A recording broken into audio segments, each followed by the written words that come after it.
हा 500 वॅटचा विंडमिल आहे. ह्याच्यामध्ये 500 वॅटचा आपण जनरेटर वापरलेला आहे आणि त्याच्यानंतर जे काय अनकॉन्स्टंट सप्लाय येतो ह्या टर्बाईनचा, त्यासाठी आपण इथं कन्व्हर्टर्स वापरलेले आहेत कॉन्स्टंट 12 व्होल्ट सप्लायसाठी.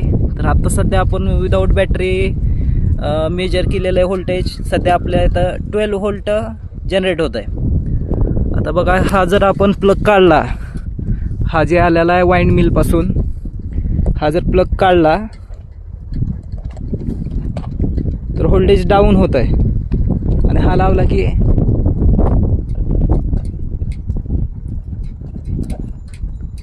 बघा 12 व्होल्ट सप्लाय कॉन्स्टंटमध्ये येत आहे. त्यानंतर आपण चेक करणार आहे बॅटरी लावून.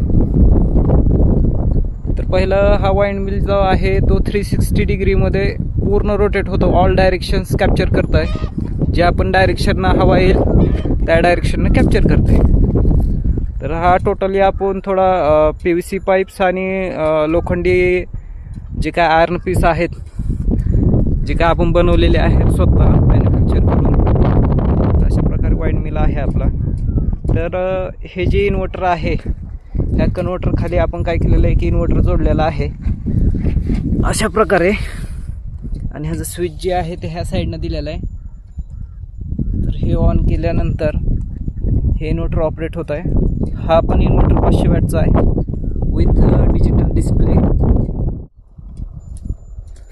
सध्या ह्या जे काय पॉवर सप्लाय येतो आहे आपला वाइंड मिलकडून, त्याला आपण पॅरललीमध्ये बॅटरीला आणि इन्व्हर्टरला जोडलेला आहे.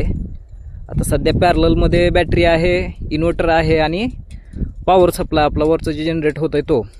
त्या वाइंड मिल बांधून ठेवलेले, जास्त हवा चालल्यामुळं जास्त RPMमध्ये वाइंड मिलचा रिस्क आहे, त्यामुळे बांधून ठेवलेली आहे.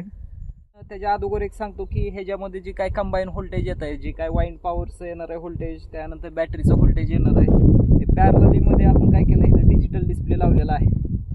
तर इथं दिसतंय तुम्हाला 12.5 12.5 व्होल्ट्स इथं जनरेट होईल आहे कॉम्बिनेशन्समध्ये. आता सध्या आपल्याकडे अवेलेबल आहे.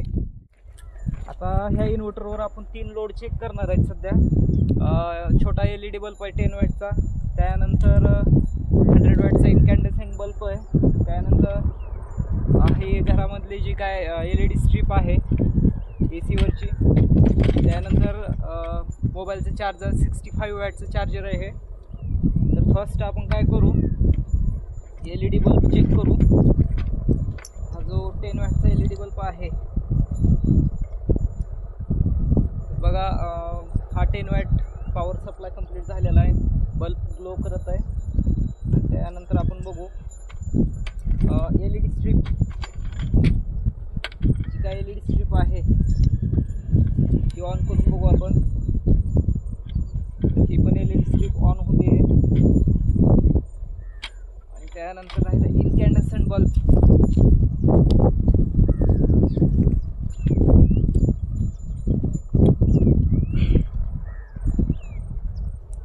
हा इनकॅन्डेसेंट बल्ब पण ऑन होत आहे 100 वॅटचा. त्यानंतर आपण काय करू, मोबाईल चार्जर लावून बघू.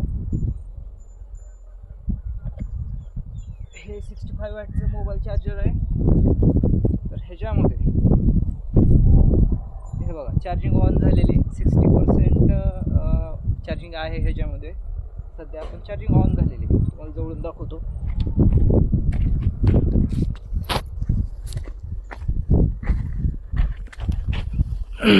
एकदा स्विच ऑन ऑफ करतो.